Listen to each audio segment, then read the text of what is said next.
आपल्या महिला मंडळाला एक शाप आहे, म्हणजे माझ्या सगळं दारावर का महिला मंडळाला शाप आहे की महिलेच्या पोटामध्ये कुठली गोष्ट थांबत, किती दाबून ठेवायचा प्रयत्न करा, ती फुटून जायची वेळ, ती फुटून जायच्या आधी ती तोंडातून बाहेर पडते. कारण धर्मराजाचा शाप आहे कुंतीला, सगळ्या स्त्रियांना. कुंतीने सगळ्या गोष्टी धर्माला सांगितल्या होत्या, एकच गोष्ट सांगितली नव्हती की कर्ण हा 6वा पांडव आहे. धर्मराजाला दुःख झालं, ही मैया अगं तू कर्ण हा आमचाच भाऊ असताना तू लपवलं. आजपासून मी जगातल्या सगळ्या स्त्रियांना शाप देतो की स्त्रीच्या पोटामध्ये हृदयामध्ये कोणतीही गोष्ट लपून राहणार नाही. म्हणून तुला सांगते, म्हणून तू कोणाला सांगू, किती सांगा, लाख रुपये द्या, पण ती गोष्ट लपून राहणार नाही, नाहीच राहणार. असं आहे. तसं नारदांना झालं. महाराज नारद म्हणाले कोणाला सांगू, कोणाला सांगू, हिमालयावर होते. नारदजी म्हणे इकडं तिकडं जाण्यापेक्षा हिमालय महादेवाची भूमी आहे, मग आपण महादेवाला सांगू ना, मी किती मोठं तप केलं, किती मोठा तपाचा पराक्रम मी गाजवला. आणि महाराज तिथे विना घेतली नारदाने, गळ्यात टाकली, हातात चिपळ्या घेतली आणि घेऊन महाराज महादेव जिथे राहतात ना तिथे महाराज नारायण नारायण म्हणत महाराज नारदजी निघाले, भजन करत गेले. आणि महाराज भोले बाबा आपल्या स्थानावरती शांत चित्ताने बसलेले होते. नारायण नारायण नारायण आवाज ऐकल्याबरोबर भोले बाबांनी जाणलं होतं की नारदांना काय झालेलं आहे, अभिमान झालेला आहे. भोले बाबांची ती माया, भगवान महादेवांची मायाचा प्रभाव नारदावर पडला. नारदजी गेले, जय हो भोले बाबा की जय, हो महादेव भगवान की जय हो, जय हो म्हणून महादेवांना प्रणाम केला. महादेवांनी या या या या नारदजी स्वागत केलं महाराज नारदांचं. बरं झालं नारदजी तुम्ही आलात. नारदजी म्हणले देवा आत्ताच नाही, मी हिमालयावर बऱ्याच वर्षापासून त्या गुफेमध्ये तप करत होतो. भगवंताला माहीत होतं, पण नारदांच्या मुखातून ऐकायचं होतं. कारण नारदांना काय झाला होता, अहंकार अभिमान झाला होता. आणि सांगू तुम्हाला, तिळभर जरी हो या अभिमान मीरू तो समान भार देवा. काही केलेला माणसाला कधी अभिमान येता कामा नाही. महाराज नारदाला अभिमान झाला. नारदजी म्हटले देवा तुमच्याच या गुफेमध्ये बसून मी अनेक वर्ष झालं मी तप केलं आणि देवा ऐकलं का, मी कामावर विजय मिळवला. महादेव म्हणतात वा वा वा वा नारदजी, अरे ज्या कामावर मी विजय मिळवू शकलो नाही, कामाला मला भस्म करावं लागलं. धन्य आहे नारदजी तुमची तपश्चर्या, धन्य आहे तुमची भक्ती. आणि महाराज नारदांना बरं वाटलं, बरं झालं. नारदांना वाटलं बरं झालं, महादेवांनी माझी स्तुती केली, स्तुती केली, महादेवांनी स्तुती केली. पण तेवढ्यामध्ये भगवान महादेव म्हणतात नारदजी इकडे या. नारदांना जवळ बोलवलं आणि नारदजींना महादेव म्हणतात नारदजी तुम्ही इथे तप केलं म्हणे हो, तुम्ही कामावर विजय मिळवला म्हणे हो, पण आता ही गोष्ट तुम्ही मला सांगितली ती सांगितली, पण चुकून तुम्ही वैकुंठाला गेले तर नारायणाला ही गोष्ट सांगू, तुला सांगते हा तसं चुकून वैकुंठात गेल्यावर नारायणाला ही गोष्ट सांगायची नाही. नारदजी म्हणले काय शंकर आहे, माझं तप केलेलं नारद शंकराला सहन होईना, महादेवाला काय देवाची काय वृत्ती आहे म्हणे, महादेवाला तप सहन होईना. राग आला महाराज, बरं बरं बरं मी येतो. महादेव म्हटले काही हरकत नाही. आणि नारदजी निघाले आणि नारदांना काय सांगितलं होतं, चुकून जर वैकुंठात गेले तर नारायणाला सांगायचं नाही. नेमका महाराज ब्रह्मलोकात गेले, ब्रह्मदेवानी तेच सांगितलं. आणि तिथून महाराज नारदजी वैकुंठात गेले. भगवान भोले बाबाने मनोमन नारायणाला सांगितलं होतं. भगवान नारायणाचे पाय लक्ष्मी दाबत होती आणि दाबत असताना भगवान विष्णू म्हणले लक्ष्मी आता तू 1 तासाकरता घराच्या बाहेर जा, माझ्याकडे एक अतिथी येणार आहे. आता बाहेर जा म्हटलं की तिच्या मनात काय आला, संशय आला. असा कोणता पाहुणा आहे की मला घराच्या बाहेर काढायला लागली, असं कोणता अतिथी आहे की मला बाहेर जायला सांगायला लागले. आता चहा पाणी करायला घरात बाई लागते की नाही, आणि मला बाहेर जायला सांगायला लागले म्हटल्यानंतर लक्ष्मीच्या मनात शंका आली. भगवान म्हटले तू एक काम कर, काही तास 1-अर्धा तास का होईना तू बाहेर जा, बाहेर जा. बळत लक्ष्मीला बाहेर काढून दिलं. का भक्ताचा अपमान देवाला लक्ष्मीच्या पुढे करायचा नव्हता. बोले महाराज अहम भक्ता पराधीनः, भक्त देवाला फार आवडतात. नारदजी गेले.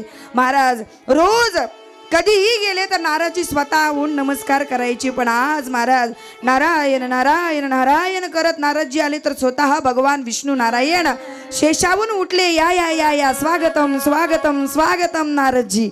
नारदांचं स्वागत केलं, मस्त आसनावर बसवलं. या या या या नारदजी, खूप दिवसांनी येणं केलं म्हणे वैकुंठामध्ये, का तुमचं आशात कुठे दर्शन नाही, काही नाही काही नाही, कुठे गेले होते म्हणे नारदजी. नारदजी म्हणले देवा काय सांगू, खूप कंटाळा आला होता म्हणून एका ठिकाणी बसून तप केलं. भगवान म्हणतात वा वा वा, धन्यस्त्वं मुनी शार्दूल तपोनिधी दारदिही भक्ती त्रिकम नयस्याती काम मोहादयो मुनी.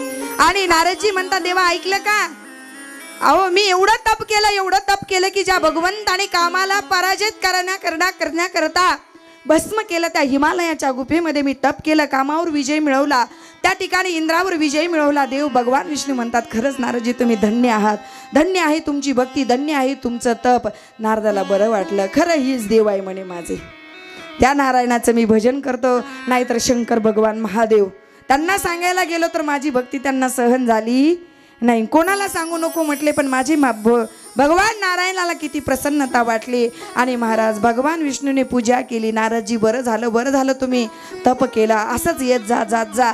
थोड्या वेळ बसले नारदजी, तिथून निघाले आणि बोले बाबाची माया आणि भगवान विष्णूची मायाचा पराक्रम. महाराज वैकुंठावरून नारदजी निघाले ना, तर त्यांना एक असं चमचम चमकणारं एक नगर दिसलं आणि त्या नगराचं नाव होतं श्रीनिवासपूर. आणि महाराज त्या ठिकाणी श्रीनिवासपूर दिसला, चमचम चमकणारी ती नगरी दिसली महाराज. आणि नगरी दिसल्यानंतर नारदजी विचार करायला लागले, अरे मी गेलो तेव्हा हे तर नगर मला दिसलं नव्हतं. आणि आपल्या या कथेमध्ये आपल्या जालना जिल्ह्याचे वैभव असणारे आदरणीय प्रभाकरजी महाराज सुरासे आणि सारवडीचे काळे काका आणि दोन्ही काळे काका यांचं आगमन झालेलं आहे. तर सगळ्यांनी टाळ्या वाजून त्यांचं स्वागत करा. तर सुंदर अशा प्रकारे आपल्या या कथेमध्ये पहिल्यांदा हरिभक्तपरायण प्रभाकर महाराज सुरासे यांनी पहिल्यांदा आपल्या सर्व महिला मंडळांच्या कथेला भेट दिलेली आहे. तर महाराजांचं व्यासपीठावरती सुद्धा खूप खूप त्या ठिकाणी स्वागत आहे. तर सुंदर अशा प्रकारे महाराज नारदांना ते चमचम चमकणार त्या ठिकाणी श्रीनिवासपूर दिसलं. आणि दिसल्यानंतर त्या ठिकाणी नारदांनी विचार केला की अरे आपण कैलासाहून वैकुंठाला जात असताना हे तर नगर आपल्याला दिसलं नव्हतं, मग हे नगर कुठून आलं. इतकं चमचम चमकणारं नगर आहे आणि इकडून तिकडे सरोवर होते, इकडून तिकडून पक्ष्यांचा किलकिलाट होता, सेवक इकडचे तिकडे जात होते. नारदांना वाटलं हे नगर कुठून आलं, पण नारदांना वाटलं की चला आपला हा मोठेपणा इथल्या राजालाही सांगावा.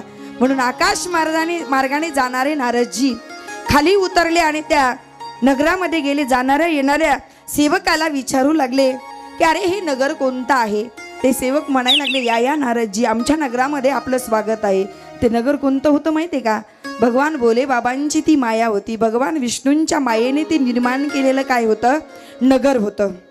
आणि नारदांना त्या ठिकाणी भ्रमित करण्यासाठी, नारदांचा अहंकार घालवण्यासाठी ते नगर निर्माण केलेलं. पण आणि नारदांनी विचारलं अरे सेवकांनो इथल्या राजाचं नाव काय आहे रे.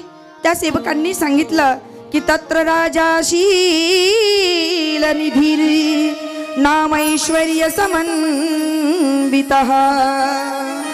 ते द्वारपाल म्हणाले नारदजी या असणाऱ्या राजाच्या नगरीचं नाव तर श्रीनिवासपूर आहे, पण इथल्या राजाचं नाव आहे शीलनिधी. आणि नारदजींनी विचारलं तुम्ही एवढी धावपळ का बरं करत आहे. तर त्या सेवकाने सांगितलं की आमच्या राजाच्या कन्याचं या ठिकाणी स्वयंवर आहे. आमच्या राजाला एकुलती एक कन्या आहे आणि तिचं नाव त्या ठिकाणी विश्वमोहिनी आहे. काय नाव आहे, विश्वमोहिनी. आणि तिचं स्वयंवर आहे. मोठमोठे राजे लोके त्या ठिकाणी आलेले आहे. तर नारदाला वाटलं आता जाता जाता आपण या राजाला सुद्धा आपल्या काम विजयाचा पराक्रम सांगावा असं वाटलं महाराज. आणि नारदजी तिथे गेले.